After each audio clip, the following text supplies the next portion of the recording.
Oh, hello, welcome to the channel. Big thank you to everyone who watches, comments, likes, shares, and subscribes. Please hit the bell notifications and not miss out on any new, upcoming, interesting, or exciting content. And like I say, by interesting, some of the stuff that I say you might find interesting. I might bump into someone that has something interesting to say. And the exciting part, I don't mean everything I do is exciting, like I try to explain with me walkabout and that. I genuinely don't know what's around the corner or what I'm going to walk into. So there's various things that could happen on this camera right now that are even on this bus that are unaware to me. So I don't really mean my content's really exciting. I just mean that because I'm not live, but I'm filming live round now, aren't I? It's not planned.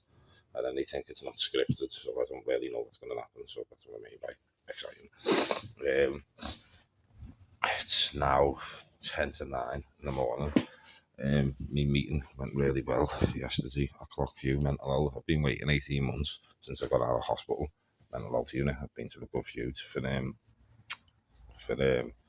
for help, basically for helping the community. I've told them in hospital as well on various visits that I want it for life because otherwise inevitably I'll end up in hospital every few years, even if I'm doing well. I'm not on drugs and that.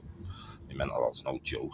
I do everything. That's what I said to her. The scary thing is I don't give up. I do everything that's planned. Me meditation, me journal, and that. I said, and all right, for like 2 3 weeks, I started finding myself slipping in like the past, and then in the last week of them 3 weeks, I basically don't do anything. But I've still been to it, and I end up fucking. I had a really bad suicide attempt. I actually died 2 Sundays ago. I hung myself and then I went to an park, and that was someone found me, and I hung myself there, and was found by a passerby, and was blue and everything, and resuscitated me and everything. Um, it was bad, and then because I didn't die in it, I went to Bizzachley Hospital because. Well, to be honest, I was still wanted, and he phoned an ambulance, and I heard lights and blues, and just thought he's not going to take me to hospital, going to take me to fucking Nick. So I didn't even go to the hospital for help initially. I went to the hospital because I thought if I'm going to fucking jail or custody suite, I'd rather sit in the hospital, and they can't take me because of literally it weren't even me that phoned the ambulance, and that the fella didn't get my name. But when I got to the hospital, they had the description of what happened and where the ambulance went to in the scene, so they knew it was me. Plus, I had ligature marks around my neck and that, and then I also done something stupid. I had medication on me, and because I was in a hospital, I decided for myself to, which is not very secure for the hospital, but I decided for myself to walk around the wards and see if there was any medication on hand, which there was. So I took the medication that I had on me, plus fish fills of any medication that I could find on the hospital, and needed resuscitation again. Apparently, I was dead for over an hour. Well, not like well, basically in and out of death, basically like so needed resuscitation. They resuscitated me. Uh, I was there for 2 days, I think. I was sat 2 Sundays ago. Yeah, I was there for 2 days. Yeah, and I I convinced them not to hospitalise me basically because they wouldn't have happened, and I was thinking I was get jail the minute they sent from the hospital, and the team police would have walked in.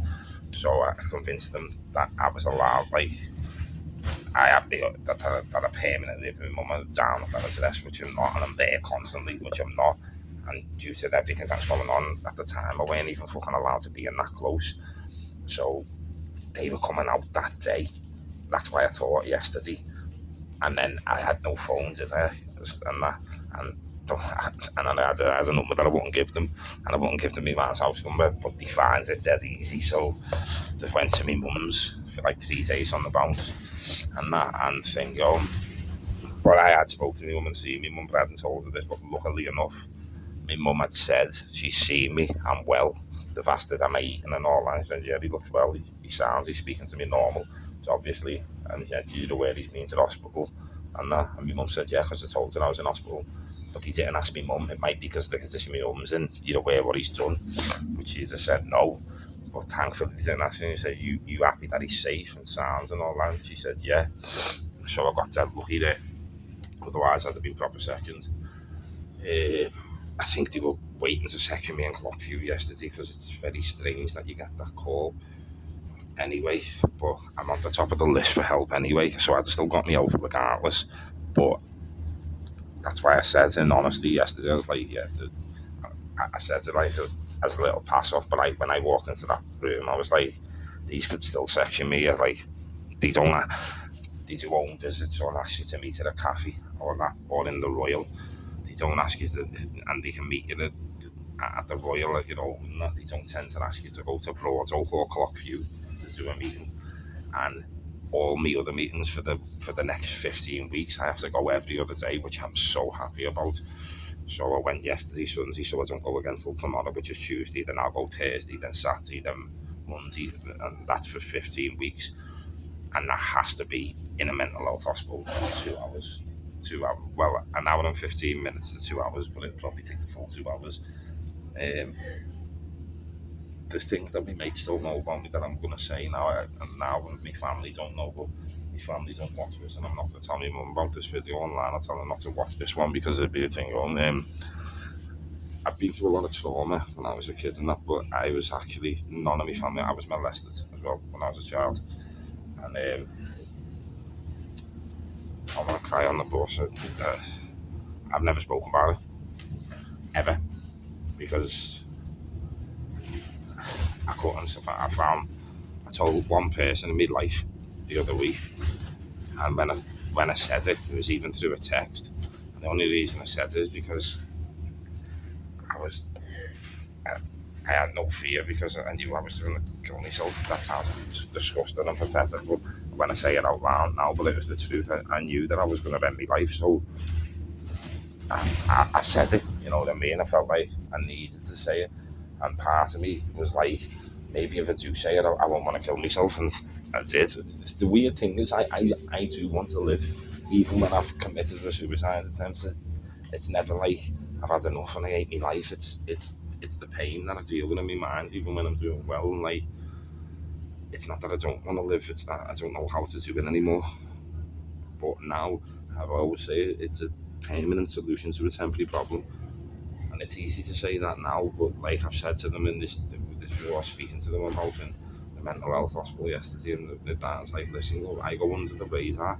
He's always telling me I'm cognitively well, I'm well educated, I can elaborate on everything I speak about, I can talk out well. Have I ever thought about helping people? What to do? I'd love to help someone. I'd love to do that type of job. You'd have to be a year though, a year, like of being like, doesn't mean a year like now seeing a psychiatrist and that, like, I'll see a psychologist now for the rest of my life, and a therapist, and attend these meetings now for the rest of my life, which is exactly what I wanted. Do you know what I mean? But it took many years to get that, and I got it, and that's what I'm saying. It doesn't mean that I can't be a counsellor or a peer mentor or anything like that. It just means that, if anything, they help you with it. It just means that they're the people to say, yeah, he's been a year of like no suicide attempts, no self-harm. He's really progressed. He's not being released from a care in the community because he's a lifetime member, and what he's got to say is really helpful. If anything, you're basically walking into a job. I was thinking about the mental health nurse things as well, but I can't do it because the first part of it, I'm alright doing mental health, but it's the other part of it where there's blood and people slitting the wrist and that. I just faint, and I think like, fucking hell, like I'm in pieces just getting my own blood done, never mind, and that's part of it. If I took someone's blood, it'd be the worst experience they've ever had in their life, even if they weren't scared of getting their blood done. They would be after I've done them, because I put the needle in the vein and just go dizzy and faint. I said that to them, to the mental health thing yesterday. I'd love to do that job, but you have to do the nursing part with it, and I couldn't do that. Like, I know for a fact I wouldn't want to do that, not just that I couldn't. I have got no ambition of doing that, none whatsoever.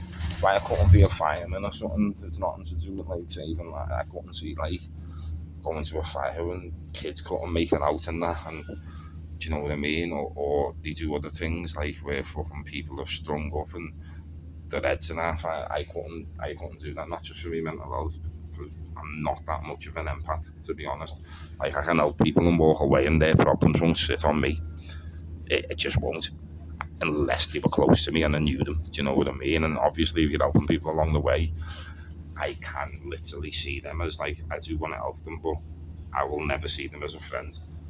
Like, and I had to explain that to them at the start. Like, even though it's like I can't, because then that becomes personal, and then your issues become my issues, and I can't help you, and that's the way it's got to be. And she said that's exactly what it's got to be. Like, a mental health, you've got to be friendly as if you are the friends, but you, like, that's what they say to me. You can be the friends if you work in the hospital, like in that setting, then you could be someone's friend. So you're around them 24/7, and when they get out, and now if you see them, then yeah, you can be the friends. You just can't take their stuff on board. But yeah, that's happened, and I'm briefing over the fact. I'm just saying it that, yeah, that one day I'll speak about it. I said it on my video walking through town. I'm not ready to talk about it. I'm ready to say and admit it, but I'm not ready to talk about it. So I was really young. I was 5, you know what I mean, and I'm 36, so it's 31 years ago, and my mum doesn't know, my nan doesn't know, no one knows, no one, oh, apart from the people that are watching this now, and one person that I told last week, and that's it as well. Yeah, so that's that. Explaining about why I've been vacant as well off YouTube and that. I'm still clean. I'm still in recovery. I'm still looking well. I've still got weight in me. I'm still eating. I'm still doing all that.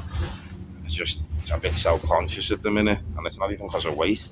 It's mainly because I need to go to the barbers tomorrow or Friday, because as well, I've lit savings and that's not even on drugs and anything. It's just living like a dickhead on the run. It costs you a lot of money, especially when in the first few weeks you're still trying to keep weight on, and the only way to do it is to fucking eat major fucking stupid shitty kebabs and shamas, and fucking I was jumping in taxis here, there and everywhere instead of just buying a bus pass because it's quicker to get a taxi, and your money just goes. And then because I weren't seeing me mad and that, like, they don't know if you're on drugs and that, which is understandable, so the trust goes down, and then, like, access to certain money that I could have is like, because my mum helps me, she's like, fuck that, I don't know what you're doing, I'm not helping you, because she doesn't know if she's helping me to fucking drug addictions, does she? So I wouldn't even ask her to begin with, but the point is when she knows I'm doing well and I'm saving and that, my ma's the type of person that, like, if I save money and then I go to go and save, I've been doing well, I've bought this telly or whatever,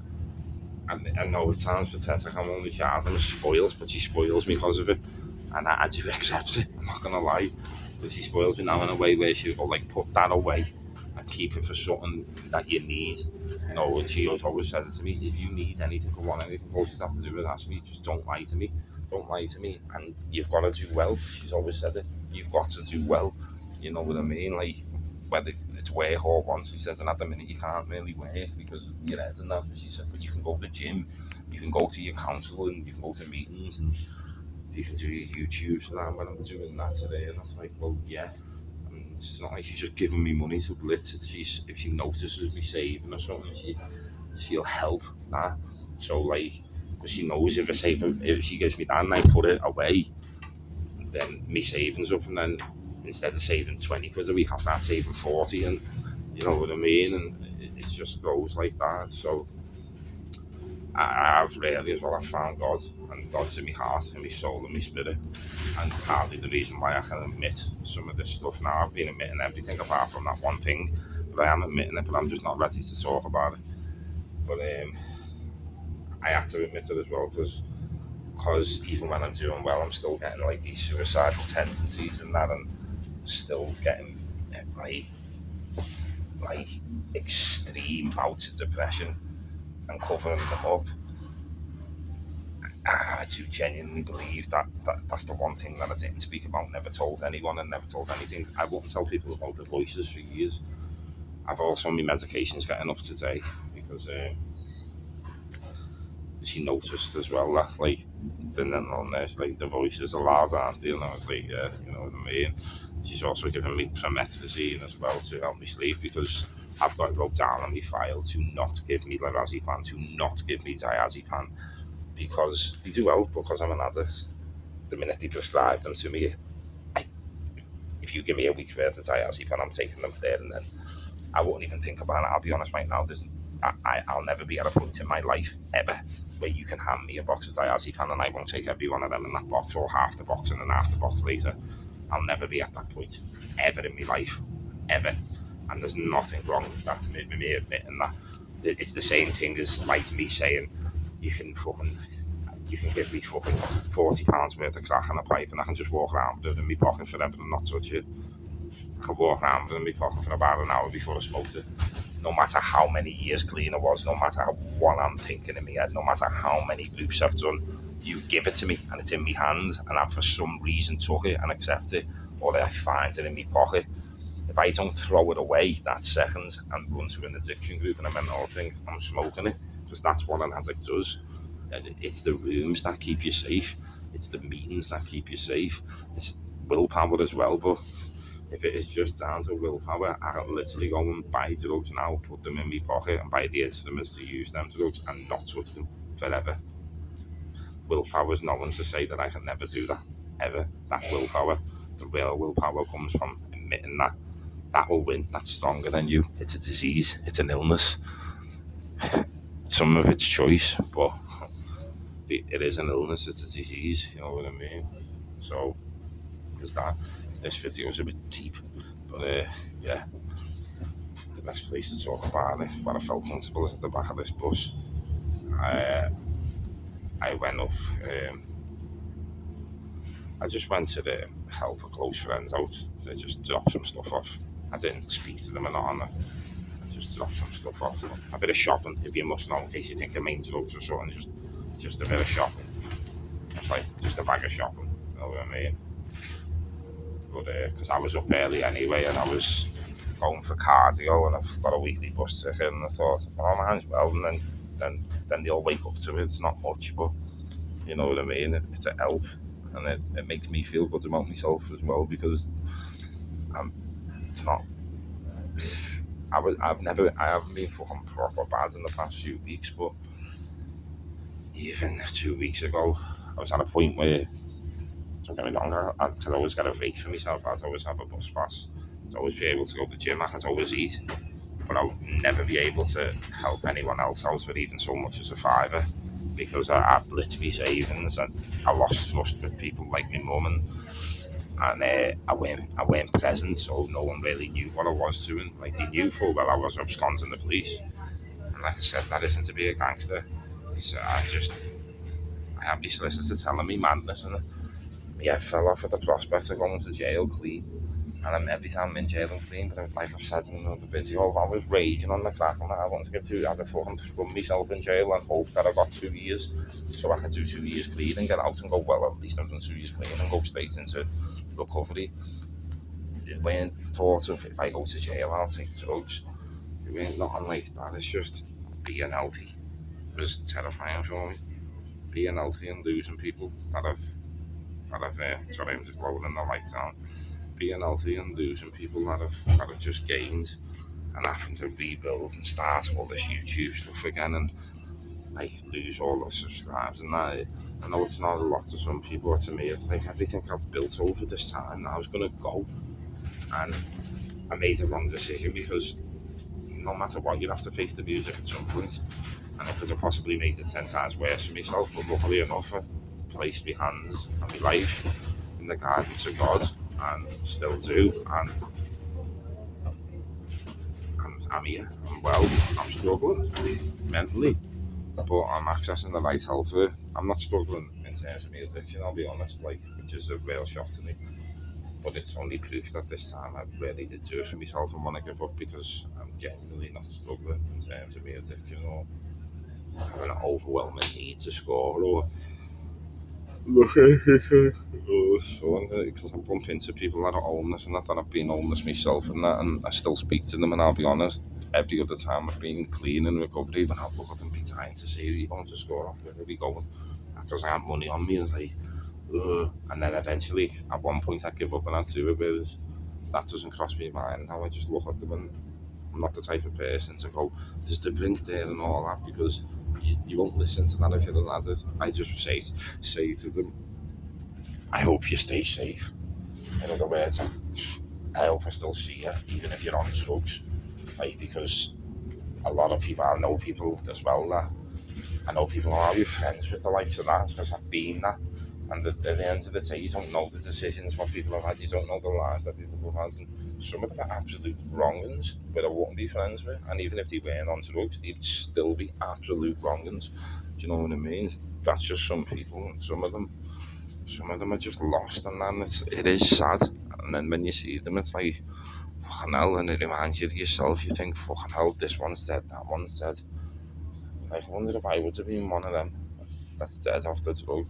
And when you're on that crack, you don't want to die, you just want more crack or heroin or whatever. And I always think that I'd have probably been one of them cases, an heart attack, or I'd have probably started smoking gear and fucking, I'm just the greediest addict in the world. You know, fucking, I went into a slow time with gear and fucking, you know, I had to fucking put like fucking 10 bags of stone on a pipe and smoked and died. Do you know what I mean? Like, so I'd have probably been one of them cases. Thank God I'm not.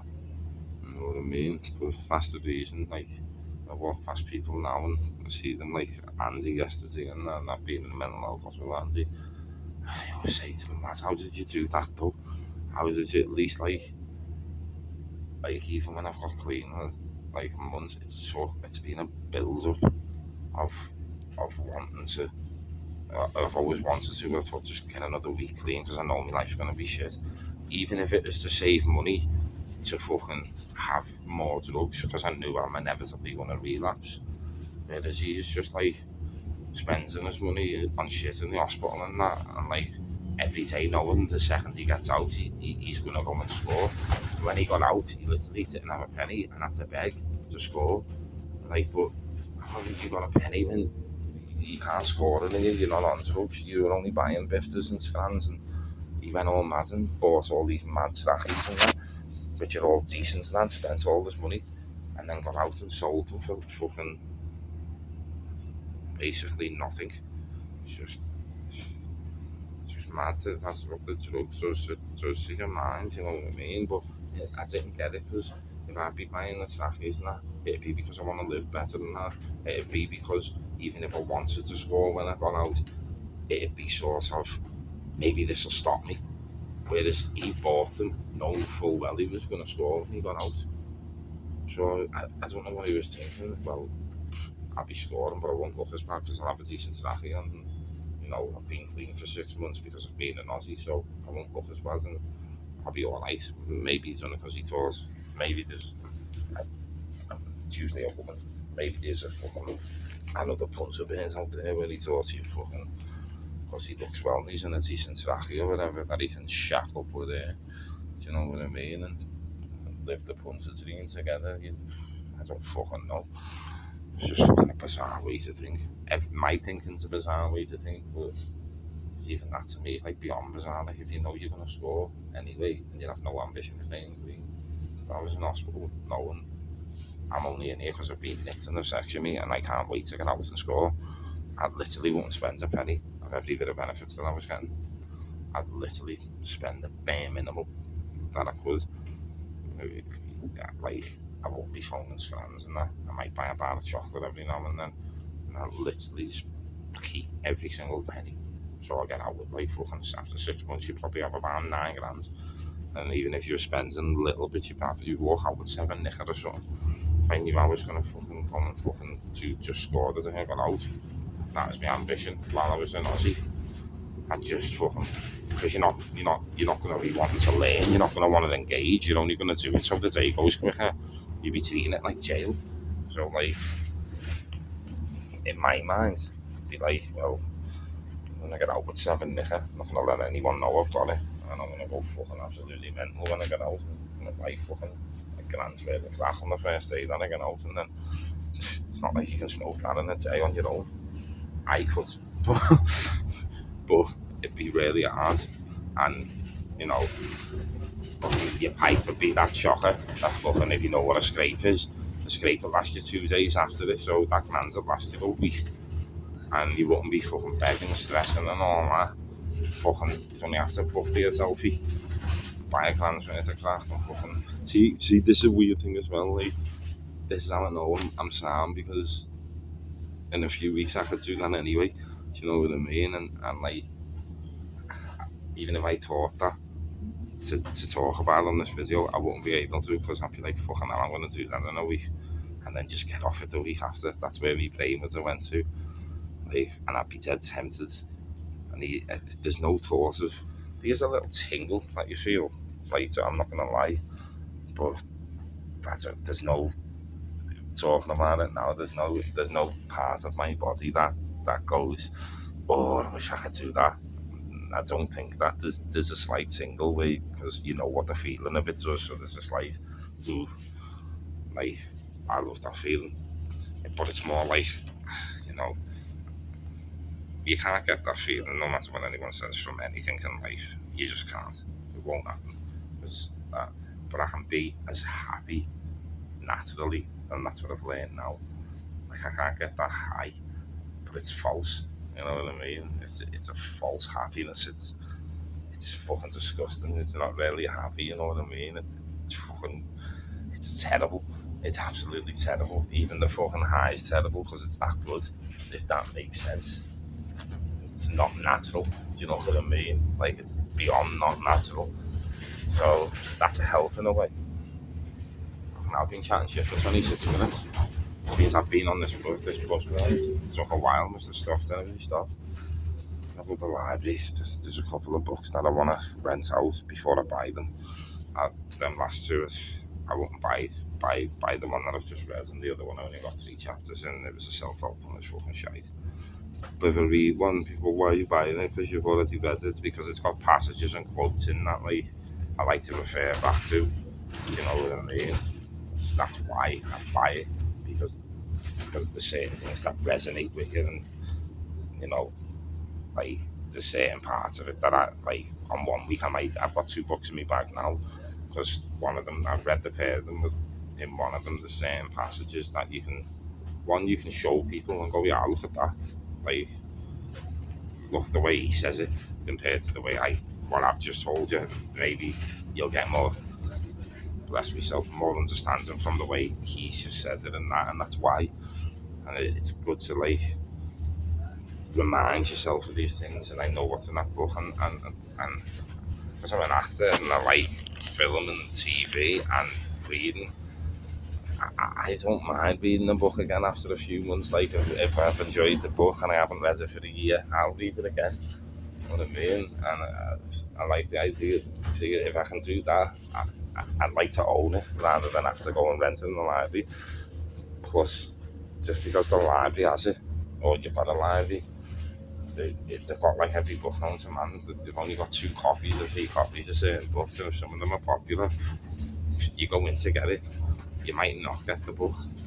Like, I've had to buy a book, like, not recently, but I had to buy one of Billy's books because I wanted to rent it out the library, just because I was in there at the time. I thought, I'll just rent it, and that way I can fucking read it while I'm waiting to buy it, while I'm waiting for my copy to come. But because I was just in the library, but they've got 6 copies of it, and they had none available till the following month.